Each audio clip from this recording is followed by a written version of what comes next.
हा आणखी एक पुरावा आज काढून घेतला. 13 हेक्टर 85 आर कुटुंबाच्या नावावरती. 13 हेक्टर म्हणजे किती झालं बंधू? 32 एकर ट्रस्ट आणि काही लोकांची जमीन. ऋषिकेश उमेश परिचारक, रोहन प्रशांत परिचारक आणि चिन्मय राजू जोशी. माझ्याकडे मुद्दा आहे, पुरावा आहे. नमस्कार, मीच पराली नायकरी. संपूर्ण महाराष्ट्रासह आपल्या जिल्ह्यातील महत्त्वाच्या बातम्या पाहण्यासाठी तेज महाराष्ट्र वार्ता चॅनलला यूट्यूबवर पाहत असाल तर लाईक आणि सबस्क्राईब करा व फेसबुकवर पाहत असाल तर शेअर आणि फॉलो नक्की करा. धन्यवाद.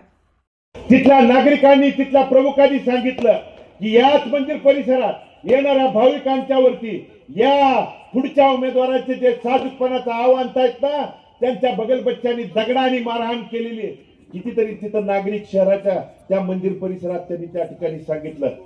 मग एकीकडे पाय काढीन हात काढीन म्हणणारे आज पाय आणि हात पकडायला लागले असतील तर तुम्ही जाणून घ्या की चुकीची माणसं जर मानगुटीवरती बसली तर 40 वर्ष इथल्या भागातल्या तमाम नागरिकांनी जो अन्याय अत्याचार सोसला तो त्या ठिकाणी. आणि काय यांना पाहिजे ते बगलबच्चे वेळोवेळी भागाभागात गेल्यानंतर यांनी केलेल्या भ्रष्टाचाराचे पुरावे सहित आम्ही सांगायला त्या ठिकाणी तयार आहे.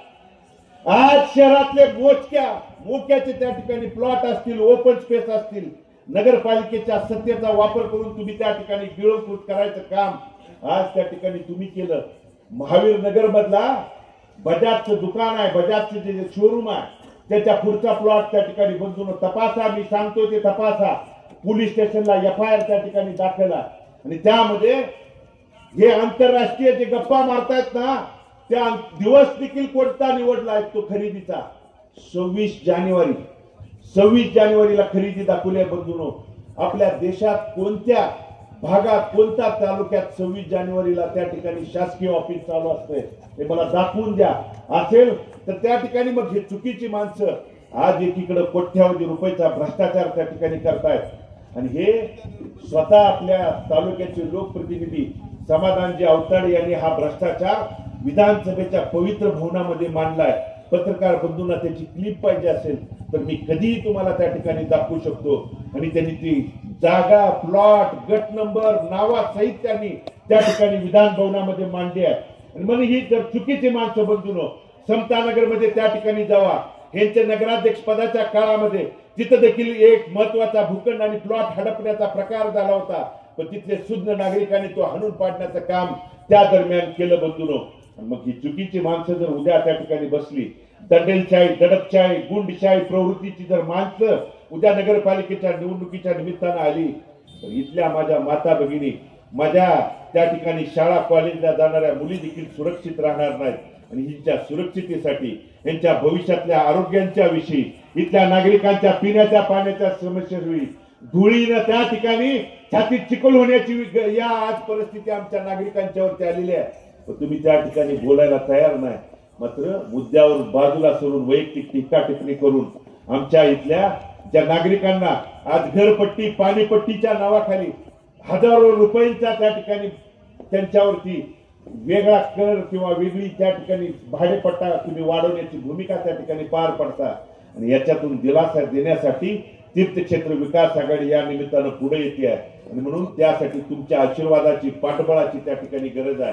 आणि ती देण्याची उद्याच्या 2 तारखेला द्यावी ही विनंती या निमित्तानं करत असताना आज टीका टिप्पणीच्या या वैयक्तिक द्वेषातून, वैयक्तिक कारणातून तुमच्यावरती, कधी माझ्यावरती असेल, कधी काकांच्यावरती खालच्या पातळीला जाऊन त्या ठिकाणी बोलले जात असतील.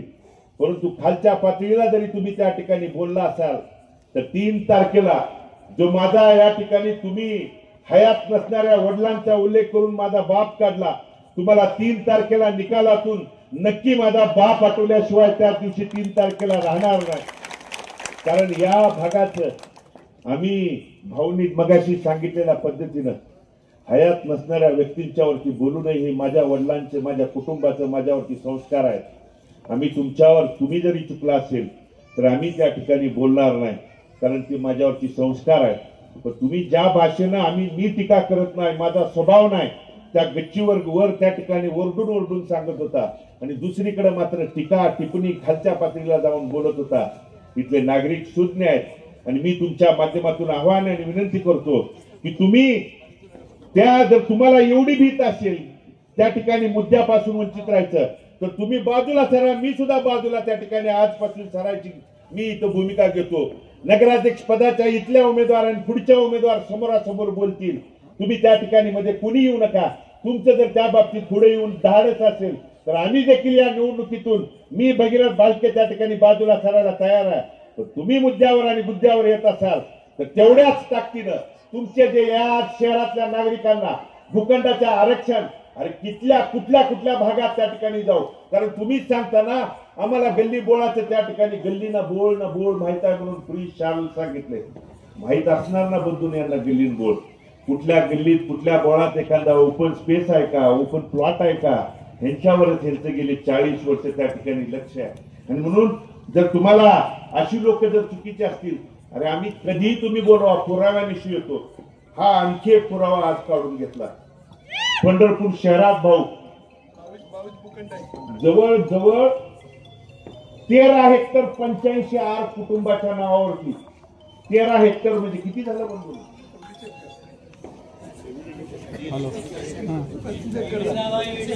30 एकराच्या वर 32 एकर ट्रस्ट आणि काही लोकांची जमीन तुमच्या त्या जमिनीवरती आरक्षण टाकतो म्हणून त्यांना कमी कवडी मोलाच्या भावाने खरेदी केली. पत्रकार बंधूंनो, हा उतारा बघा. त्या उतार्यावरती खालची नावं त्या ठिकाणी वाचतो खरेदी घेणाऱ्याच्या. ऋषिकेश उमेश परिचारक, रोहन प्रशांत परिचारक आणि चिन्मय राजू जोशी ही 3 नावं आहेत. तुम्ही बघा, अरे गोरगरिबांच्या नावावर, एखाद्या संस्थेच्या नावावर, एखाद्या ट्रस्टच्या नावावर तुम्ही त्या ठिकाणी नगरपालिकेच्या शासनाचा आणि प्रशासनाचा धाक दाखवून आरक्षणाची भीती त्या ठिकाणी घालता आणि नागरिकांची गोरगरिबांची जागा भूखंड हडपण्याचं तो आपण काम या नगरपालिकेच्या निवडणुकीच्या निमित्तानं करत असाल तर माझ्याकडे मुद्दा आहे, पुरावा आहे. तुम्ही या भगीरथवर एक सिद्ध करून दाखवा. आज जे सांगताय ना भालकेनी या ठिकाणी मुद्द्यावर आणली. भालकेंचा माझ्या वडिलांच्या हयात नसणाऱ्या वडिलांचा देखील 11 वर्षाच्या काळात या तालुक्यात शहरात काम करत असताना कुणाला दादागिरीची दमदाटीची भाषा केली असेल, कुणाला त्या ठिकाणी आरक्षणाच्या नावाखाली फसवणूक केली असेल, कुणाला त्या ठिकाणी पोलीस स्टेशन प्रशासन अधिकाऱ्यांच्याकडून चुकीची वागणूक दिली असेल, एक मुद्दा सिद्ध करा. 27 तारीख आहे, निवडणुकीतून भगीरथ माघार घ्यायला त्या ठिकाणी तयार आहे. पण तुमचे मुद्दे आज जे आम्ही पुराव्यानिशी दाखवतोय ते खुलासा आणि खुडवून टाकायला तुम्ही समोर येणार नाही. फक्त आज या ठिकाणी सभेच्या माध्यमातून बोलायला नाही म्हणल्यानंतर एक पत्रकार बंधू बोलून घेऊन एकदम चेहरा गरीबाचा आव आणून बोलायला त्या ठिकाणी सुरुवात केली आहे. पण गरीब इथली मायबाप माझी जनता सुज्ञ आहे. आज मला इथल्या निवडणुकीला काही त्या ठिकाणी देणं घेणं नाही म्हणताय आणि सकाळी 7 वाजल्यापासून घर ना घर बंधूंनो कधी बघितलं होतं हे तुमच्या दारापर्यंत आलेलं? गेल्या 25-30 वर्षातल्या निवडणुका आठवा, कधी तुमच्या दारापर्यंत आले होते? कारण त्यांची विचार करायची वृत्ती येत होती की लोक कार्यकर्ते पदाधिकारी आमच्या दारापर्यंत आले पाहिजेत, आमच्या पायावरती नतमस्तक झाले पाहिजेत. मात्र आज महामानव डॉक्टर बाबासाहेब आंबेडकरांनी दिलेली घटना आणि संविधानाच्या माध्यमातून तीर्थक्षेत्र विकास आघाडीच्या या उमेदवारांच्या सगळ्या उमेदवारांच्यामुळं तुम्हाला दारोदार जावं लागतं ना. तीच खरी तीर्थक्षेत्र विकास आघाडीचा विजय आहे. आणि बंधूंनो, उद्याच्या 2 तारखेला त्या सत्यात उतरवण्यासाठी तुमच्या आशीर्वादाची पाठबळाची त्या ठिकाणी गरज आहे.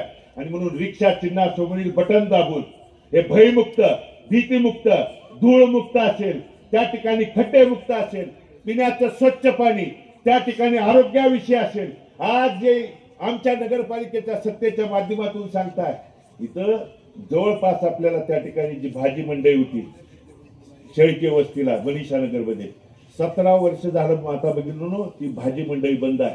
का तुम्ही या भागात इथं टेरेसवरती बोलला नाही त्या भाजी मंडईवरती? आज इथं जर भाजी घ्यायला जायचं म्हणलं तर खाली आपल्याला शहरात त्या ठिकाणी जावं लागतं. तुम्ही या मुद्द्यावरती बोलायला तयार नाही. मात्र तुम्ही खालच्या पातळीला जाऊन बोलून आमची दिशाभूल करत असाल तर लोक सुज्ञ झालेत.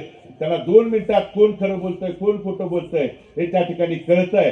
आणि म्हणून उद्याच्या 2 तारखेला आपल्या सगळ्या या गोष्टी अडचणी संकट हे दूर करायचे असतील तर तुमच्या आशीर्वादाची बंधून त्या ठिकाणी गरज आहे की उद्याच्या 2 तारखेला रिक्षा चिन्हासमोरील बटन दाबून आपण आपला आशीर्वाद द्यावा.